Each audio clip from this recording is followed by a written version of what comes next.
Alright YouTubers, here's the end result of what I decided to go with on this, what I'm calling my 4.8 velocity head porting project. You can see basically what I've done. I did my bowl cut, then my bowl blend, and then reduced the profile of my exhaust valve guide. In this particular application, I don't really have to worry about having not enough exhaust flow. So basically I just kind of hit them real quick with the 120 grit rolls, and then kind of went over it just real lightly with the Scotch-Brite ball. Generally I try to just keep smoothing it until all those lines are removed, but in this particular application, just looking for a nice high velocity smooth profile and flow to work properly with this small cubic inch engine. I would say it would be at least 75 to 77 cc exhaust port, but I'm getting ready to do some CCing on the head and just see exactly where it came out. Alright guys, looking down into the intake bowl, basically what I did was just ensure that I had a good percentage bowl cut, blended all the way. You blend those bowl cuts all the way into port. I decided again to go ahead and leave the swirl ramp so that I can have that engineered torque building part of the port. Plus it helps reduce the cross-sectional area on the faster side of the port, which will make this air jump into the cylinder faster or easier. That's basically what that swirl ramp does, is help move air at a faster speed or velocity to help create torque. So then if you'll look over here, what I ended up doing, because remember I fought with the idea whether I was going to reduce my valve guide bosses or not, I basically removed all the extra unneeded thickness all the way around and blended it down into this new widened area where that air can get through there and improve the flow numbers. So basically I just wanted you guys to take a look at that. See, there it is. This is what I've always referred to as glamour shots. Like truly, once you bounce light through a port, it looks probably 10 times better. I was looking for 205 to 210 cc on the ports. Like I said, I'm gonna go ahead and cc this head out and just see how close I came to my goal of maintaining some velocity and controlling the size of the port. Alright, real quick guys, on this intake side, I just wanted you guys to kind of get a look at how I straightened out the walls, cleaned up a lot of the casting flash and line, and again keep that total CC volume under control, higher velocity. That's kind of what I focused on.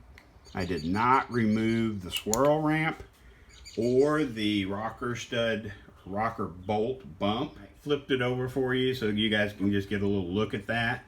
Basically, again, working on flattening out these walls all the way to the bowl.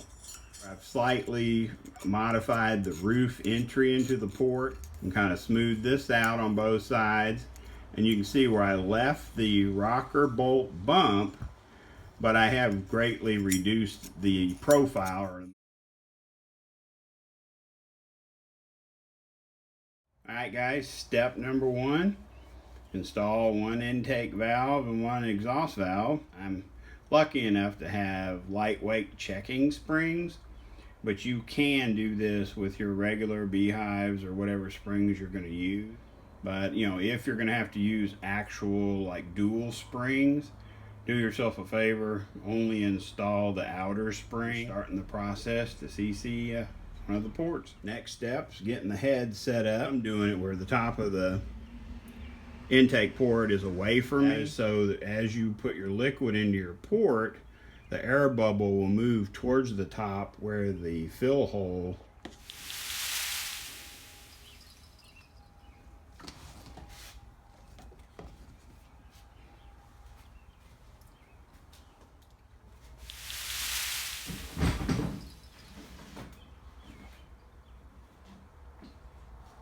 I use rubbing alcohol with just a little bit of blue food coloring in it. If I only load it with 50 milliliters, by the way, milliliters are a direct crossover to cc's, which a lot of people don't realize. Right now I've got 50 loaded into my dispenser.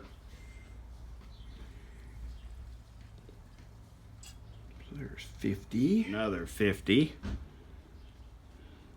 And normally what I do for these videos is I'll go ahead and put 100 or 150 in there, but this time I'm just showing you guys the whole process. We've got 100 in there now. All right, that's gonna be a 150. Now keep in mind, the factory rating on these heads is 200 cc's. So now I'm putting in this one. When this is complete, that'll be 200 cc's. It's right around 110 or 210. This is a new adventure for me, going for this velocity thing. Got it loaded right at 15 milliliters / cc's. So let's just see where we're air bubble. See if it's gonna. Okay, we gotta get it to migrate to the top. See what I'm talking about? That little air bubble and how you use those holes right at the top to get that little. Now here's where you don't want to overfill it, but you got to keep going until your whole air bubble is out, and that's where that second hole comes into play. I started with 15, and I have right at 3. So that's a 212 cc intake port. I was looking to try to be around 207 to 210 by keeping the ramp in there and not pulling out the entire rocker bolt bump. You know, these heads outflow an LS6 head and have good velocity. Okay guys, second verse, similar to the first. We got our plate installed on our exhaust port as factory delivered. These are listed as 70. These 243 heads come from the factory with a 75 cc exhaust runner. Start loading this port and see where we end up.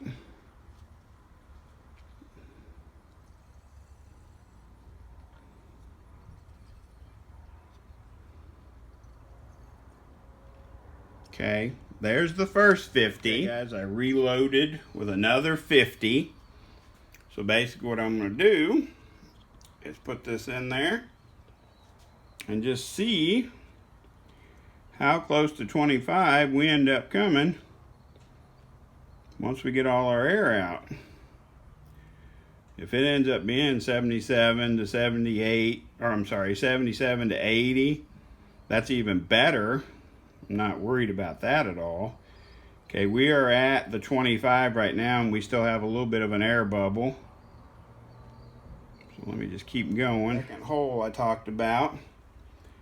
That is it.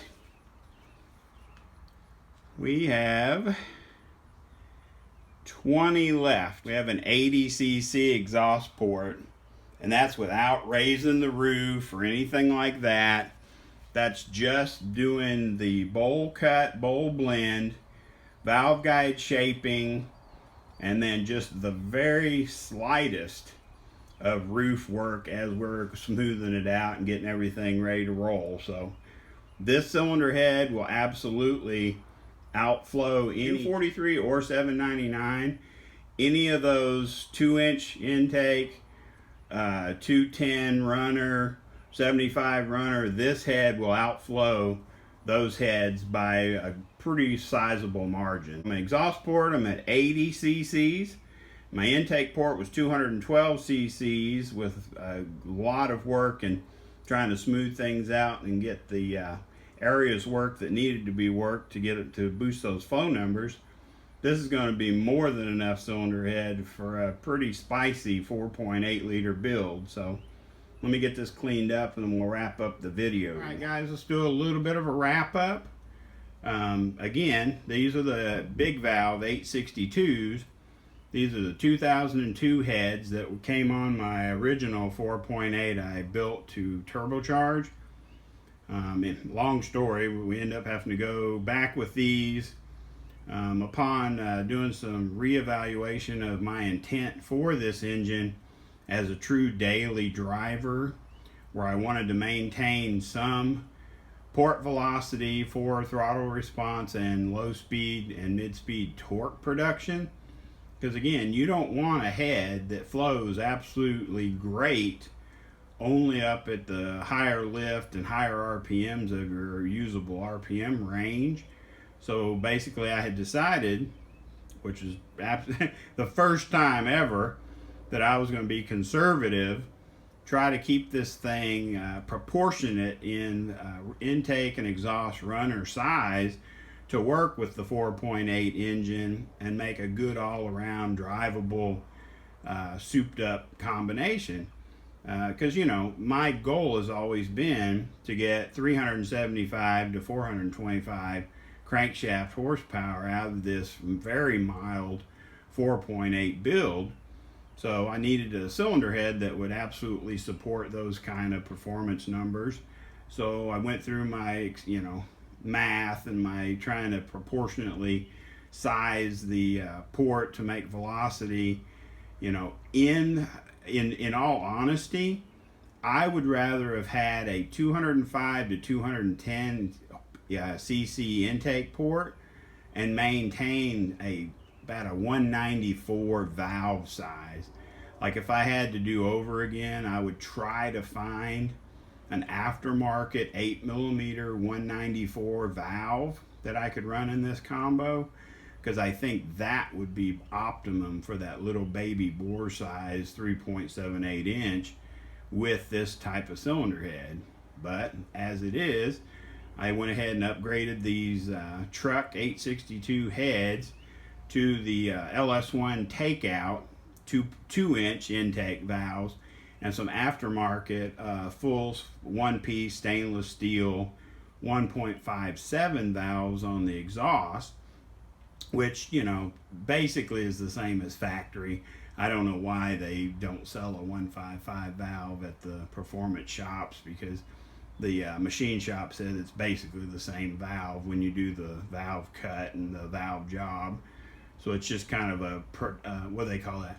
It's a sensationalism through marketing to advertise those as a 1.57, like that's a huge change from a 155. So I thought that was pretty funny and just wanted to share that with you.